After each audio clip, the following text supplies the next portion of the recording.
こんにちは、ロック204チャンネルです。このチャンネルでは IT 初心者のための動画を配信しています。今回はマイクロビット応用講座、超音波センサーで視床間距離を測定すると題しをお送りします。視床間距離は、膝を伸ばしたまま前屈し指先から床までの距離を測定するものです。この視床間距離は、ムストストリングスの短縮や要は胃筋の緊張、椎間関節の運動性低下により柔軟性が低下した場合に減少すると言われています。今回は超音波センサーを用いて指先と床との間の距離を測定するプログラムを作成しましたので紹介します。マイクロビットと超音波センサーの接続をこちらに示します。以前、マイクロビットで超音波センサーを使用するで紹介したものを使用しています。こちらがマイクロビットと超音波センサーを接続した状態を示します。今回作成したプログラムは、拡張機能よりソナーを取り込み使用しました。また、測定精度を上げる工夫で紹介したカスタムブロックも使用しています。測定手順について説明します。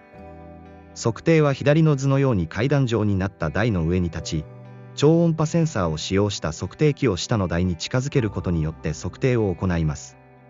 最初に上の台と下の台の距離を超音波センサーによって測定しプログラムをリセットさせます。そして超音波センサーと指先が同一レベルになるようにして測定器を持ち、前屈します。限界点に達したらボタンを押して、指先と下の台の間の距離を測るようにしていきます。プログラムの説明をします。最初だけブロックには P0 端子をプルダウンにするブロックを配置し、測定を安定させます。そしてモードを999として測定前の状態に設定します。床面レベルでリセットするために A プラス B が押された時の中に測定関数の呼び出しを行い、変数レベル0に測定値 P を代入します。A ボタンが押された時測定を開始します。この時、複数回測定した時の合計値を入れる変数 sum2 に0を入れリセットします。また測定回数を入れる変数 n も0として設定します。変数モードは、測定開始の設定値1を入れます。ボタン B では、複数回の測定値の合計 sum2 を測定回数 n で割り平均値を求め表示します。こちらはずっとブロックの内容です。モードが1の時測定を行います。端子 P0 に接続されたタクトスイッチが押された場合、P0 イコール1となります。この時測定関数を呼び出し下の台との距離を測定します。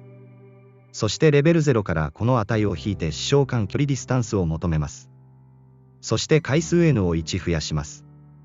また合計 sum2 にこの値を追加し合計を求めます。こちらは関数測定の内容になります。この内容については、測定精度を上げる工夫で紹介していますので説明を省略します。以上でプログラムの説明を終わります。ご視聴ありがとうございました。